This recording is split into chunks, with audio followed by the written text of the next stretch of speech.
you look at the States right now, and Forrest Frank, for example, was streamed more times than Drake last year. And I think for us, if we're the second highest consumer Australia is, with the amount of people we have in Australia, that's an incredible market that people aren't tapped into, or people don't know about it.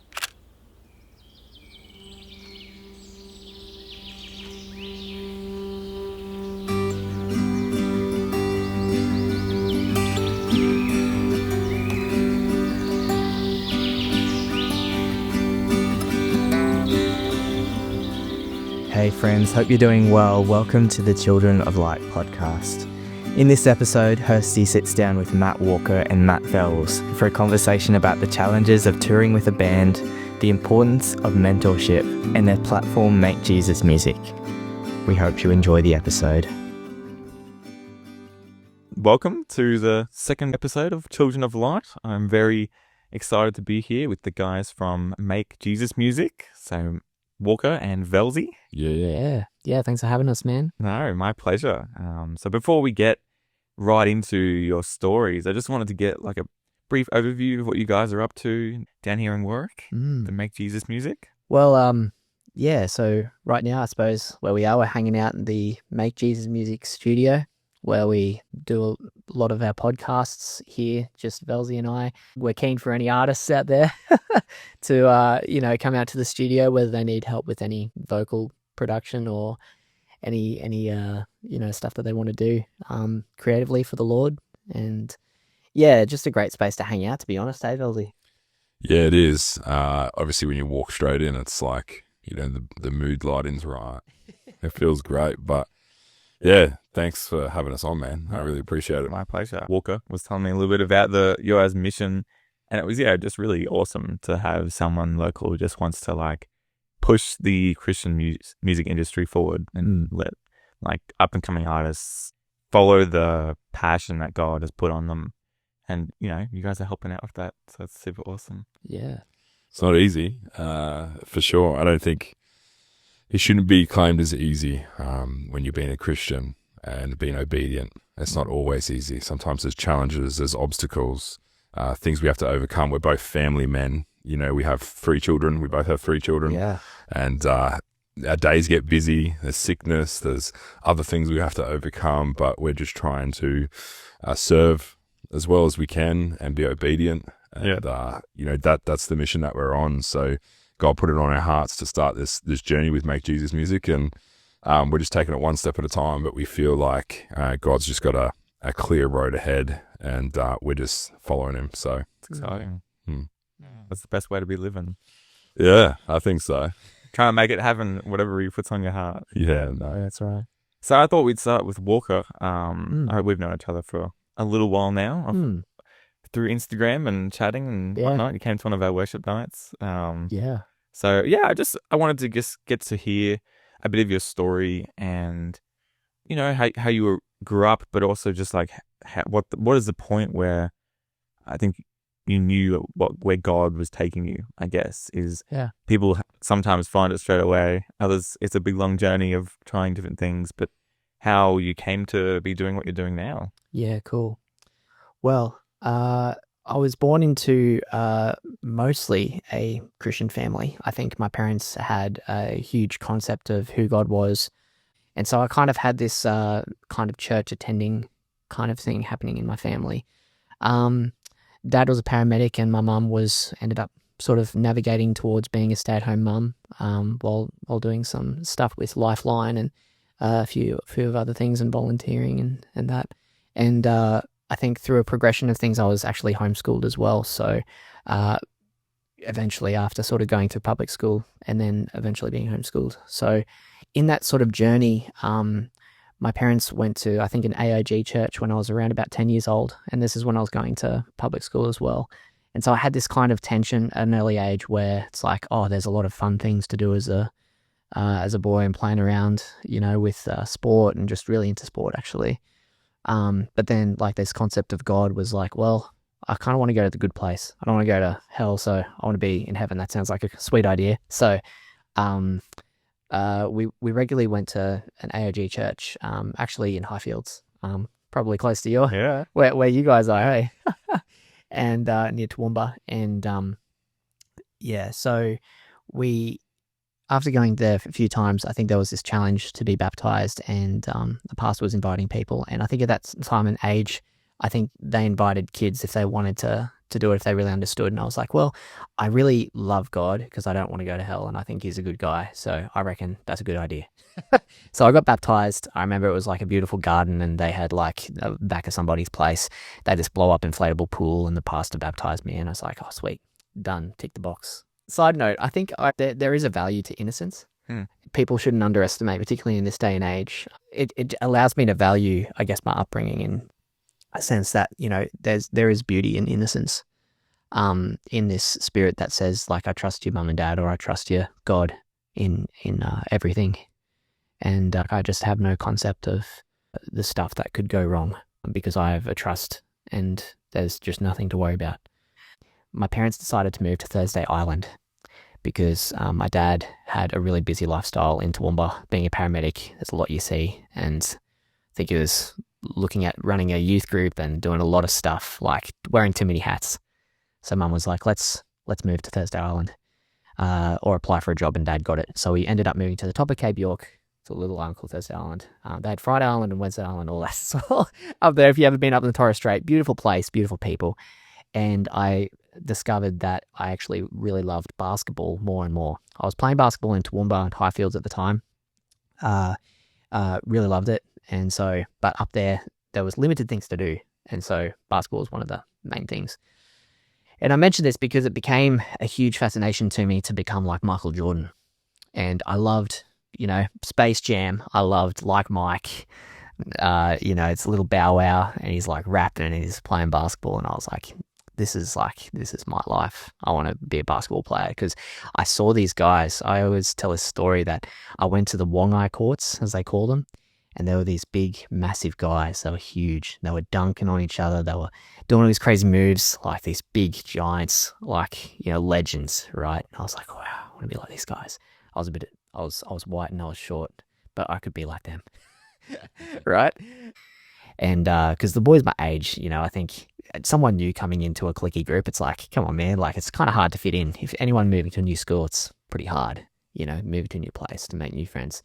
So I was persistent, and eventually there was this opportunity to play. The boys look at me and I said, hey boys, how about a game? And they look at me real funny, man, this guy. And and so I grabbed the ball, you know, I was doing all the dribbling moves and I was looking at YouTube, I was doing all the stuff, right? And I went through the legs, crossed over, spin moved, and Big Gabes, he didn't get the ball off me. Then I went to the 3-point line and I shot, and out of nowhere his arm comes up, right? But the ball goes over his fingertips, through the air, nothing but net. And from that point on, they called me the Little White Professor. And I didn't really know that at the time, but I was kind of getting drawn into this culture where, beautiful Torres Strait Islander culture, but into these smaller, you know, group of lads who just aspired to be the best of the best. Because, you know, on an island, what do you do?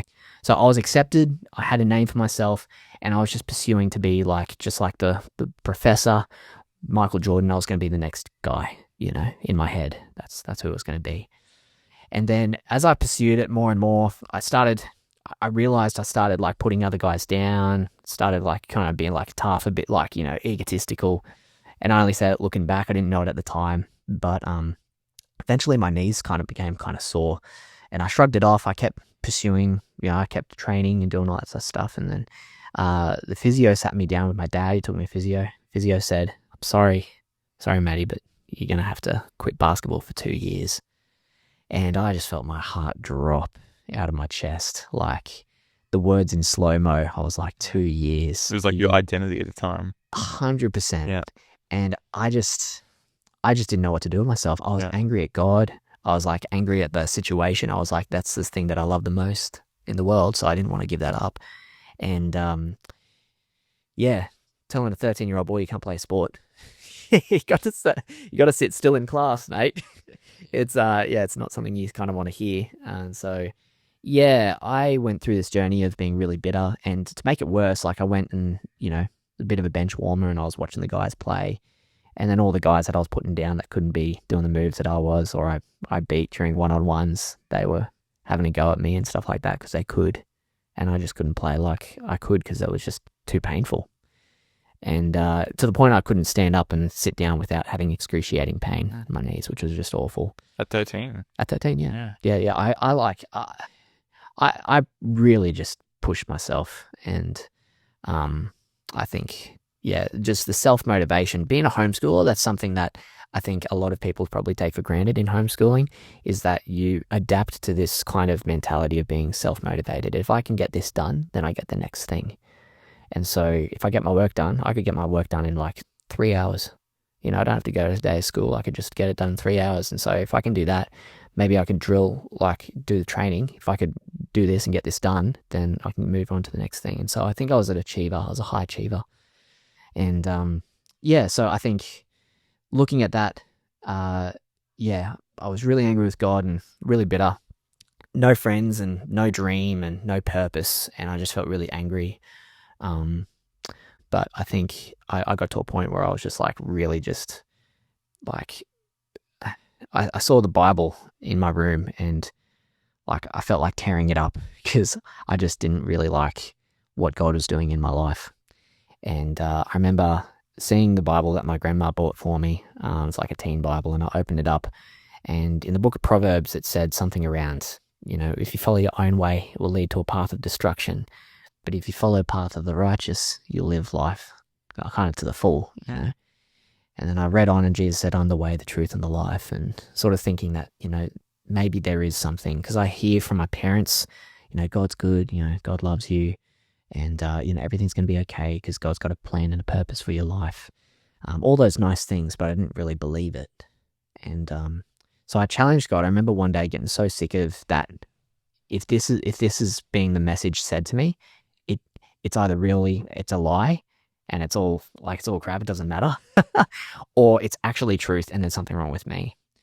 And God needs to come through and show me that he can fix me or make something better or heal me. Yeah, this is the point you're a 13-year-old kid that can't stand up and sit down without pain. Yeah, that's right. And so I was in pain. Yeah. I got on my knees in tears one day and I just gave it all to God. I dropped my heart. I gave everything to him. And I said, God, if you love me, just show me who you are. Show me that you heal me. Show me that you love me. And if you show me that you love me, I'll give you everything. And I remember at that time when I just was so humbly just giving him everything I felt like my rock bottom. I just felt the Holy Spirit just like as if it was like an outpouring of water, of hard to explain, but just like this warmth and this love of like 1,000 hugs. Some kind of love that I've never felt from my parents or friends or anybody that I care about. Like it was the most warmth and most, loving presence I've ever felt before in my life. And it just came over me and I got this sense in my head and my heart that said, it's going to be okay. And so like my tears of anger became tears of like, wow, or wonder, that, wow, God, who are you? Wow, you are real. You answered my prayer. You actually do care. And so I think from that moment on, I also, because I couldn't do much with my knees and I was homeschooling and stuff, I was practicing on the piano. I started doing a few bits and pieces and whatever, and I started to read my Bible more, and I started to get built up more in my relationship with Jesus and discovering who he really was and what he meant to me. And I started writing love songs to God while playing piano, and I started just thinking more about what it means to really serve him with my life. And because my knees were sore, I just played piano more, and I just thought music was a great way to express my love for him. And then it sort of evolved from there. My brother had a similar situation where he had issues with Taekwondo, and he was angry, and God drew him out of that, and then he started playing guitar. And so then we kind of thought, I play piano, you could play guitar, so maybe we can do a thing. Maybe we could make a band and make a Jesus band. And so we kind of did that, and then we eventually moved back to the mainland, eventually moved to Warwick, which we're here now. And we joined in with church community here in Warwick, and there were youth in the church, and there was a guy that became one of my best friends. His name's Andrew. which Velsy will say later that, Andrew was sort of a mutual friend of ours. And he played drums, and there was another friend of it, ours, Cassie, and she played bass, and we just made this band called Forever Unbroken. And it was this idea that God's love you can never break it. God's love is forever. And it was, looking back, it felt like a bit of a cheesy Christian band. But I think the innocence, really? As I said, yeah, real cheesy. How old were you at this point? 16, yeah. I think. Yeah. And it was funny. A 16-year-old band that isn't cheesy, though? That's a good point. That's probably a good point. Well, although, I saw Matt when he was 16, and this is kind of where our stories kind of start together as well. Velsy was there. He had a big afro and he was like walking around town, around Warwick, and he was like, like the Jason Mraz of the town, bro. What do you reckon, Velsy? What do you reckon? Yeah, I mean, like when I share some of my story, I mean, I get into it. I was in a duo at the time with one of my really good friends, Brad, and we just had one talent quest for Warwick. So like we were the peak of our 16-year-old selves of like, we're the best, like we're really good. And we got to go out because I was friends with, like Maddie said before, Andrew Kelsey, and we went out to his house to hear him jam, and I was like, this is all right.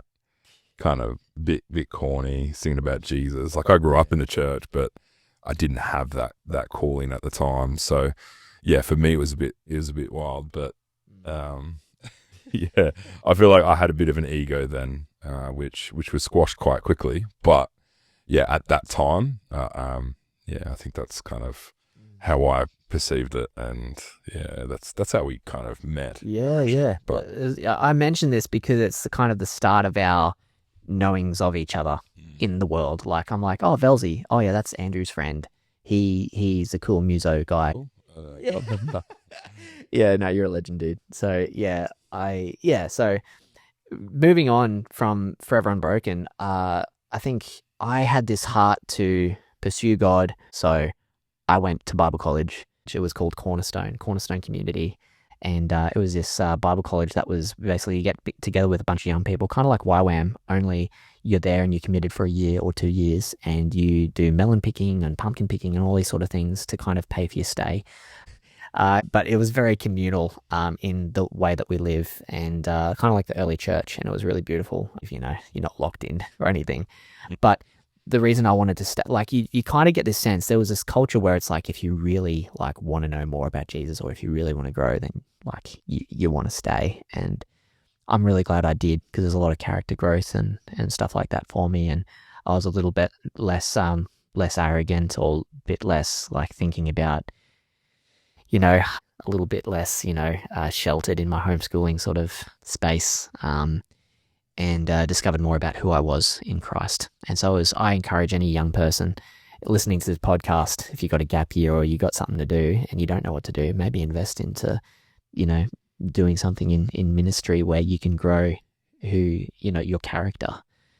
Because character, I truly 100% believe with years of ministry, that character is the thing that sets you apart from the rest of anybody else or the rest of the world. It's something divinely that God has given us in relationship with Him, that He wants to build our character. Our relationship with Him, outpours into our character, because we're being formed in the image of God, and we're being moved more into who Jesus is and who He's destined for us to be.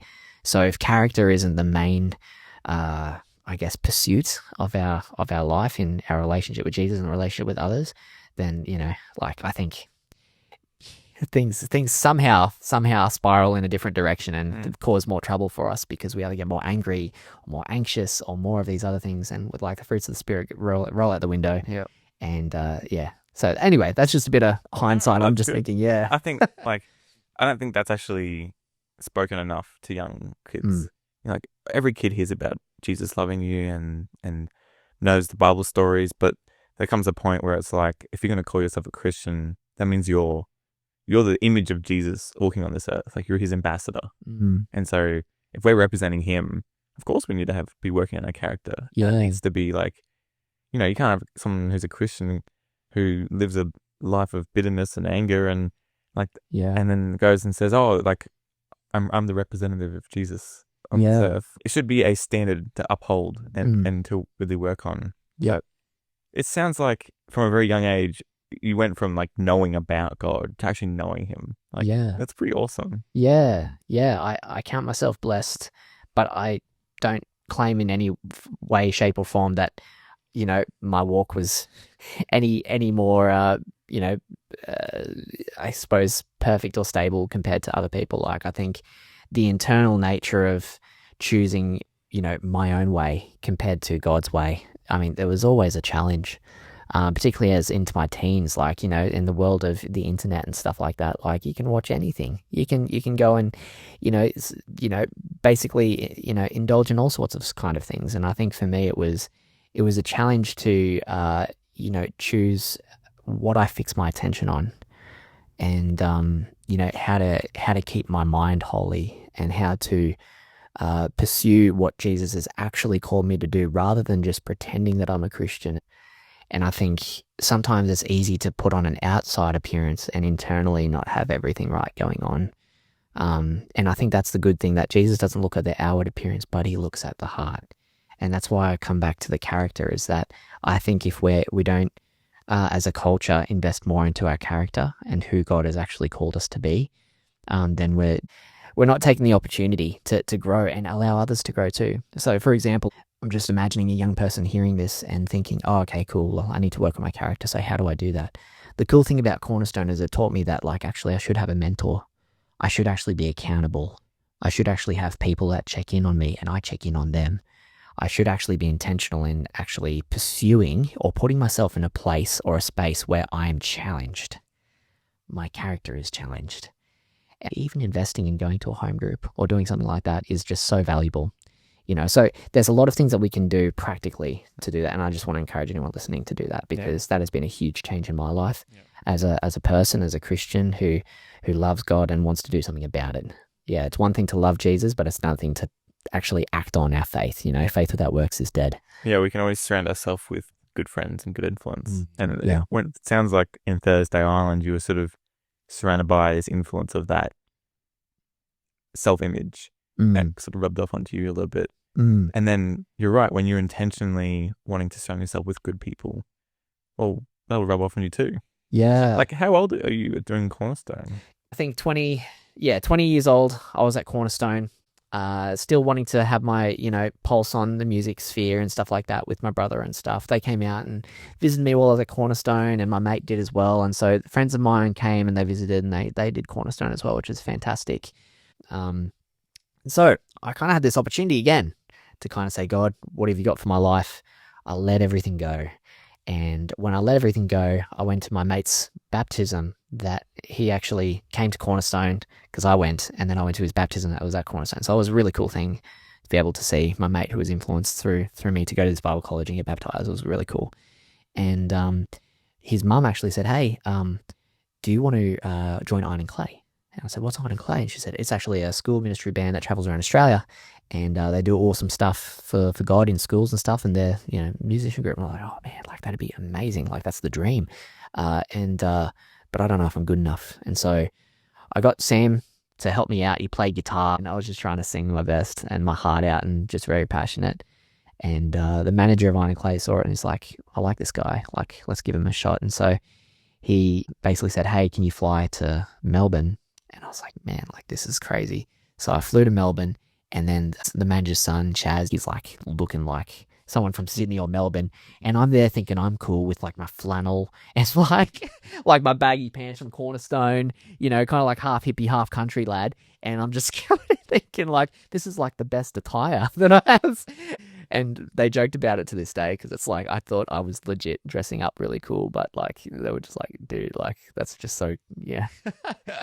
Anyway, each to their own, right? But I was walking into a culture where it's like, they're all wearing black and it's all sleek and stuff. And I walked into the bus, and it was like, they got lounges in this bus. They got like lights going on and stuff. I'm like, man, what have I done? Man, this is crazy. So I'm in this bus and I'm ready to go.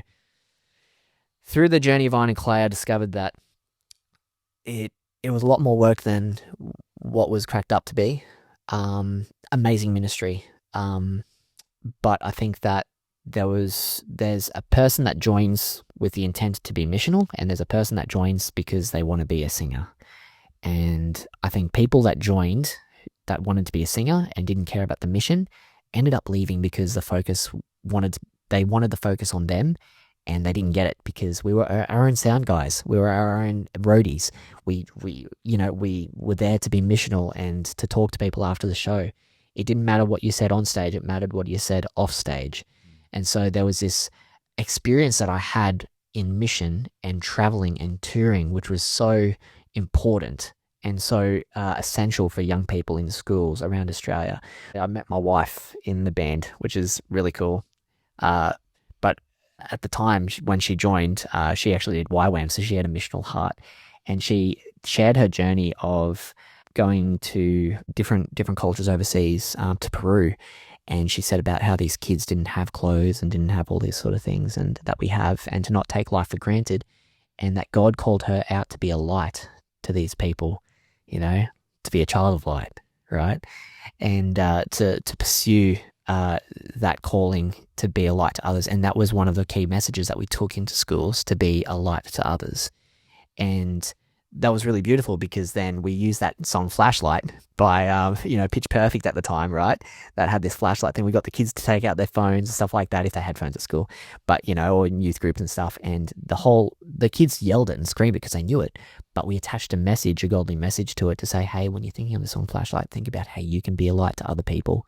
And that fits inside the Christian context, and it also fits inside the secular context where it's like, actually, this is a character that Jesus has called us to be, to actually go and be a friend and reach out to other people, because that's important.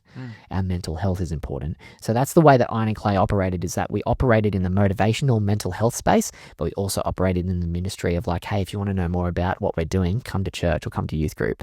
And that was a great way to bridge the gap for young people in Australia. Yeah, that's awesome. Isn't it? It's so cool that like you go from having knee problems and then choosing music, and then all these years later, God being like using that passion that you have to actually, be a light. And that's what we're all about. Like it doesn't always have to be taking us into the ministry of serving in a church or like doing mission work for such, but being able to just give him our gifts and our passions and just wanting to use them for him. And like, that's so cool. So how long were you at Iron and Clay? Yeah, so it was probably around 3.5 years. So Katie and I met, I was probably 23 at the time. So we started to like each other. And that was kind of cool because I really liked her as a friend, actually. So I think that if I can encourage any, bloke out there listening, that like if you want to, a girl likes to be pursued. But I think that if you're pursuing her just because, like maybe seek God first and, pursue relationship and friendship rather than just pursuing her because you think it's a great idea. And so God has the right one for us. I'm truly a believer of that, because if I didn't give up that, I wouldn't have joined Iron and Clay and I wouldn't have met my wife. And I hear that story again and again when we traveled and we were in Iron and Clay, and I asked people about their stories and testimonies and how God brought them to be. That was a consistent thing when I talked about how did you guys meet? And it's like, I pursued this person and I gave it up, and then God actually gave me, someone after I let everything go. Or I was pursuing this person and I let her go, and then God gave them back to me, kind of thing. So I think there is a beautiful thing about surrender. That seems to be a theme. Yeah. You're like, had this basketball and had to surrender it, and then you have this other thing, you surrender it, God's got a plan. Yep. And God, what else do you want me to surrender, man? I'm ready if it grows my character, right? I got to be still willing. We all got to still be willing to give up everything, because he does say, like, give up everything and follow me. So what a shame it would be to give up Christ and have things eat away our soul, rather than giving up the world and following Jesus and keeping our relationship with him, right? So yeah. Yep, so Iron and Clay went well. We liked each other and we were honest with our manager about it. And he's like, okay, cool. But, since you like each other, there's no relationships in the band. That's not allowed. So it's like, oh, that sucks. Ooh, we're hesitant to be honest about it. So that was a challenge for us. And we're like, okay, we should be honest about it. And so then Katie actually spent time at base. She could have left, but she actually spent time at base making phone calls and doing the bookings while I went on tour for 3 months. And if you like somebody, if you love somebody, you know they like you back, it's like, oh man, it's like heart-wrenching. And so it was heart-wrenching for both of us, like being away from each other, because we're tight, we're a team. It wasn't just me and her, like, you know, buddy, but it was like a whole team was together. We were a family. And like being on the same bus, like it's crazy. You get like rubbing shoulders, you get all sorts of relational mishaps and things happening on tour. And I think that that's something that people don't realize. Like, oh, I'd love to be a star. I'd love to go on tour and I'd love to, you know, sing and do all that stuff. Well, it's not what it's cracked up to be. It's very lonely. Being a minister is very lonely. You're leaving your family. You're leaving any other pursuit of other things. You're drained. You have this high and low of like performing on stage. Everyone's like, wow, that's crazy. And it's like you're outputting. And then if you don't input enough into your life, then you feel really drained and empty. You almost become this shell. And we see that in the Christian music industry, and something that Matt and I talk about in podcasts through Make Jesus Music as well, is that we talk about there's this danger of becoming an outer shell and an outer service. And we see that revealing through artists that have done dodgies, who have done drugs or, you know, done awful things, sleeping around or whatever in the industry, and not showing the character of Jesus because they haven't had enough input in those times where they've had the high of the show and now they're at their low. But what do you do during the lows? And so the biggest thing is that you need a mentor or someone who can guide you on the road and help you in touring, because that's the... Hey, Velsy. Yeah, I've heard it before in a way that's, I remember there was a moment in my life where someone specific was like, you move around so much, you're not planted in a church. And I think being planted is so important. And if you're not planted and you are touring around like Iron and Clay was, you need to have a pastor or someone you can go to speak to regularly. I think that's so important. Otherwise you do. If you're not, we call it, we call it sort of capital currency, where you're giving and you almost have this bank of currency in your soul or in your heart. And you can give so much, but if you're not receiving, eventually you're going to be empty, and then you're going to suffer in sin or whatever it might be. So I think that's key and important. Yeah, so good. So good. We can get caught up doing things for God, but that always comes second to our relationship with Him. Come in. Like you can't do things for Him when your cup's empty, and that's doing it out of your own strength. Wow, that's like that. Love that. That's an easy trap to fall into. If you're passionate about what you're doing and you're like chasing it, but you got to always remember that, like, he's the one who fills your cup. Like you can't run around getting worn out trying to do things for Him. You don't even know Him anymore. Yeah. That still sounds like a good ministry though, but sounds like touring is a tough gig. I probably painted it like that. And I think I have done because I think it's not what people expect. And I think I like talking about things that people don't expect, because the things that you do expect are wonderful. To travel around Australia was awesome. To see, the 12 apostles on the Great Ocean Road with the whole team and just driving around and opening the window of the bus and just saying, wow, where are we today? To meeting the most amazing peoples, to have, these moments on stage where like kids are like screaming and stuff like, I love Jesus, and to be able to see kids honestly just changed, or say like the parents come to us later after the show and say, we've been telling him about this, for years, and you guys rock up and you say the same thing, and for whatever reason it just clicked. And it's like, that's awesome. You know what I mean? So I think the fruitfulness was amazing. And I think that's kind of keeps you going, right? But like anything, whatever you commit to, it's time that you don't commit to other things. So when you're on tour and you leave your friends and your home behind, and so my home sort of became with Katie. I was very fortunate that I didn't have to sort of reestablish huge things. So I was sort of pursuing stuff together with Katie, and we eventually moved, after Iron and Clay, we moved to Teen Ranch, which was a campsite in southwest Sydney, and awesome community full of these guys who, again, similarly to Iron and Clay, we had, instead of going to schools came to us. And so eventually God was stirring on my heart a lot more. As much as I loved like doing camp stuff and games and stuff with the kids, the music was still stirring in my heart. And so I told Katie, if I really need to do music, I feel like God's really called me to that. And so we wanted to pursue getting a house as well. And so we kind of moved from the ranch and said bye to them, and they blessed us, and we're really grateful for our time there after 4 years. And so we eventually moved to Warwick, moved to this place that we're here now. And yeah, God really had it heavy on my heart. It's like, actually, it's time for you to step out and do what I've really called you to do, to not trying to hover around this idea and whatever. I want you to put the work in and do what I've called you to do in music ministry. I think one of these biggest messages that God's been telling me is that if you're faithful with little, you can be faithful with more. And if you surrender to me, and I will make things happen. If you seek my kingdom first, everything else will be added.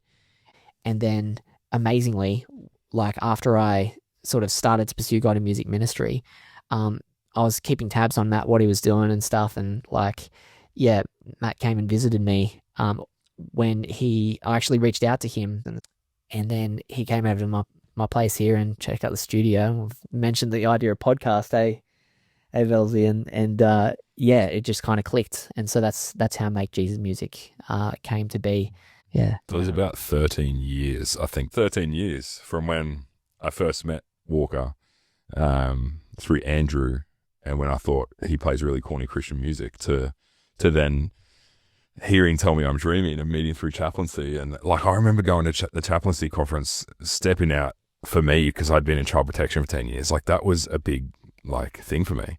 Like, I'd given up a job that was paying me really well money to then, again, some form of sacrifice to go, right, I'm being called to this ministry. And yeah, going there, I was very alone. I didn't know anybody. And out of, I think it was like 800 people lining up for dinner on the first night, and I just happened to stand next to Walker in the line. And I was like, hey man, I'm Matt. And he's like, I'm Matt too. And we kind of we kind of knew like we'd seen each other before, but we didn't make that connection yet. And then, we sat down, we had conversations, and then, we eventually realized that I'd met you before. I think that was really interesting. And because I work for an organization called Top Blokes, we go into schools and we talk about, men's mental health and all that sort of stuff. And we were doing that. Once I had left chaplaincy, that's kind of the mission that I went into. It's a secular job, but there's, again, it's a character building thing. That seems to be the theme at the moment of that conversation. And that's, that's what I do every day. It's part of my journey at the moment that God has me on. And it's a bit of a joke, but every man wants to do a podcast, right? Like, people just say it because we love having a chat. Like, there's this thing of like, so at first I was like, oh yeah, I think it would be really cool, but I don't know. And then it kind of just happened. And Maddie was like, we need to call it Make Jesus Music. That was on my heart. And I was like, oh, I don't know if I want it to be that focused. That was my first thought. Like, I want it to be a bit more secular or whatever, so we can draw people in. And then I slept on it. I woke up the next morning and it was just in my head. And I was like, nah, you're right, man. Like, Jesus is the focus, and we have to make Jesus Music. And like, we had trouble even getting that name. Like, when I was applying for business name registry and stuff, like, it was backfired, and then we had to kind of go back and redo it and question it. Sent through an email, and we ended up getting the name, which was great. Although there was challenges and barriers between it, and now it's the theme, and it's bigger than just a podcast. Yeah, I think that's what's so special about this is we want to serve the music industry, the contemporary Christian music industry specifically, but in any way we can. And podcast is just the start of what we feel God is putting us forward for. So. Yeah, so what's your guys' vision for this in the future? Well, it's really interesting. I was talking to a few guys in the industry, and they have mentioned that Australia is the second highest consumer of Christian music in the world. And what infrastructure do we have in the Christian music industry here in Australia? There's stuff going on, but it's not that crash hot like Nashville over in America. There's a few reasons for that. Australia, there's a lot of in touring and stuff. We experience this as Line and Clay, that it's a lot of fuel to get from places to place. Like, we're quite spread out. That is a factor. But also, I think that maybe after COVID and like just generally in touring, I think that there's I think it's probably just more spread out as a factor. There's probably a few things at play, but I think that potentially starting something is hard, and maybe people who've attempted to start something maybe have given up. It's still a bit of a mystery to me. But what I do know is that there are people hungry for Jesus. There are people hungry for Christian music and Christian entertainment. And that might be controversial for some to say that, well, Jesus shouldn't just be something to entertain people.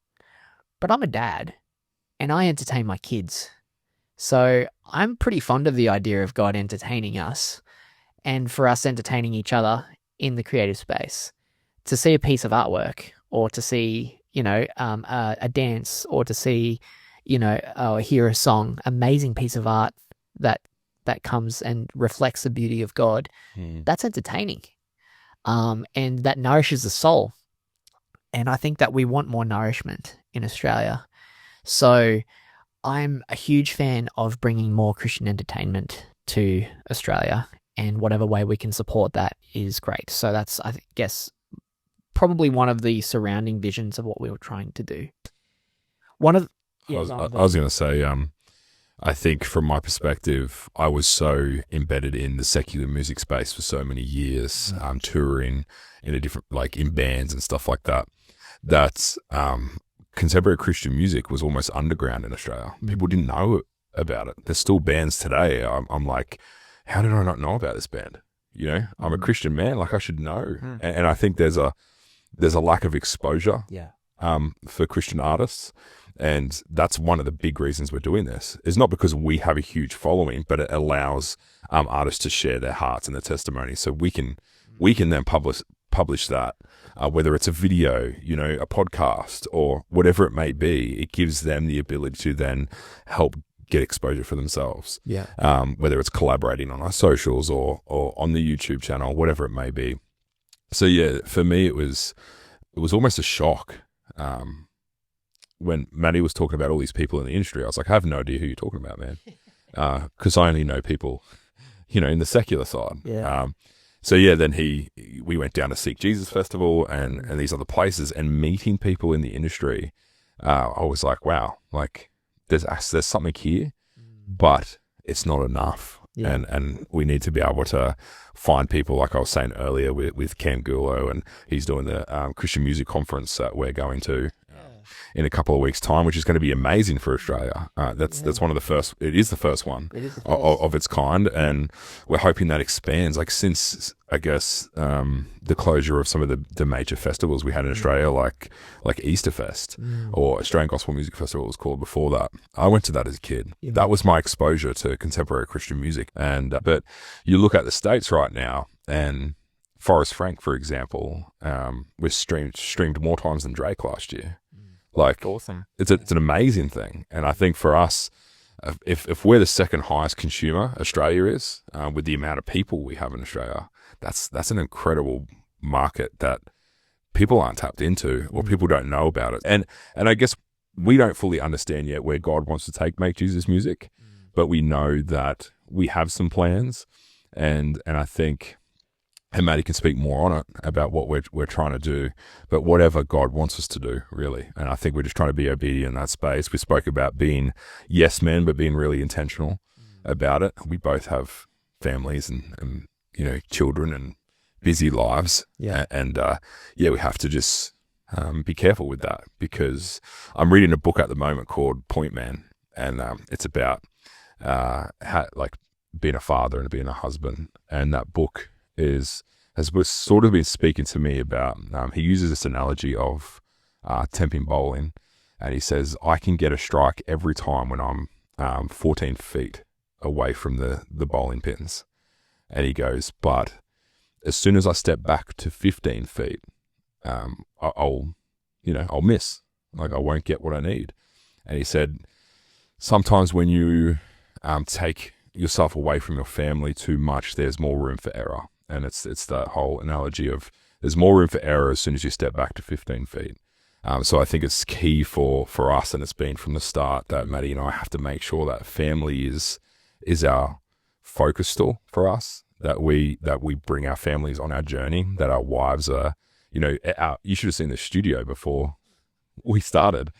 It was just our idea. We had one of these grey lounges here, and it was I know you can't see it, but visually just imagine like a grey theatre lounge just sitting there and two mics and just a camera, and it wasn't really, we thought it was cool, but then as soon as our wives walked in, they were like, gross. But now you see it, like we got the brown leather lounges and the little mat and the lights and the plants. Yeah. And we had these lounges like bought them years ago. I just didn't think of it. Like, so working part of a team, like, kudos to our wives, eh? Absolutely. So, family's so important for us, Jesus and family and we have to be able to keep that focused on us. Otherwise, we don't want to lose sight of that.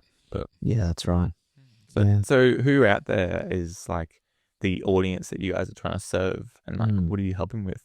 I think that in the Christian music space, we want to, as Velsy said, create a platform for artists to be discovered.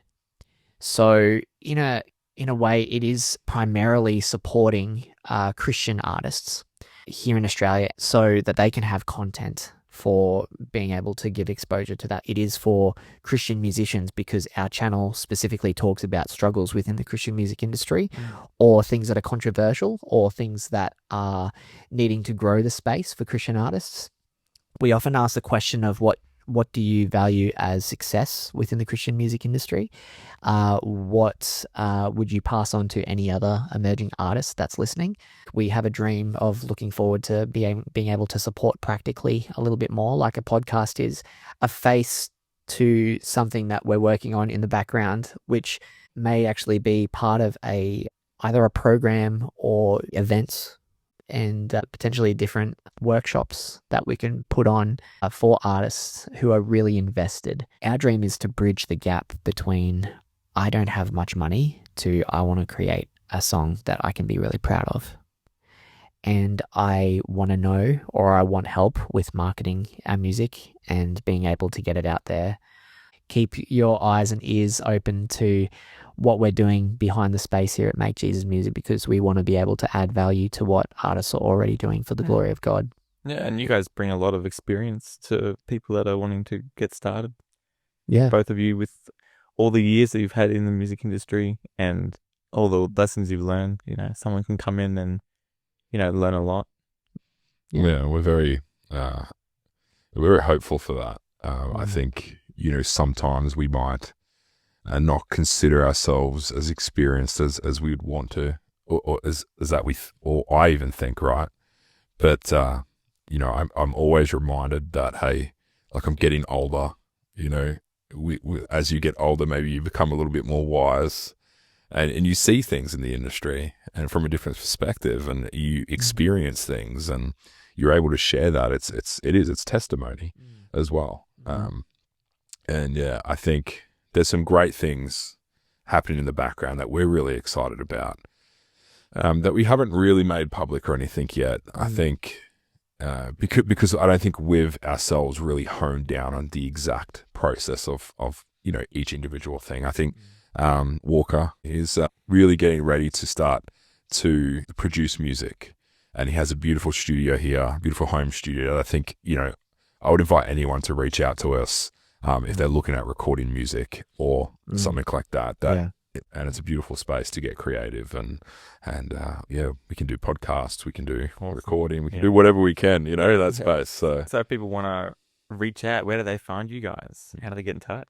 Yeah, well, you can find us on Instagram, Facebook, Make Jesus Music. But yeah, we're pretty active on socials. So yeah, you can pretty much hit us up anywhere and we'll get back to you. So exciting. I'll watch this space. Yeah. So good. Oh, I might close in prayer and pray for you guys, and just thanks for sharing your story. It's so good to sort of see what you do, but then more so hear the story and the reason behind it and the journey that you've come to be here.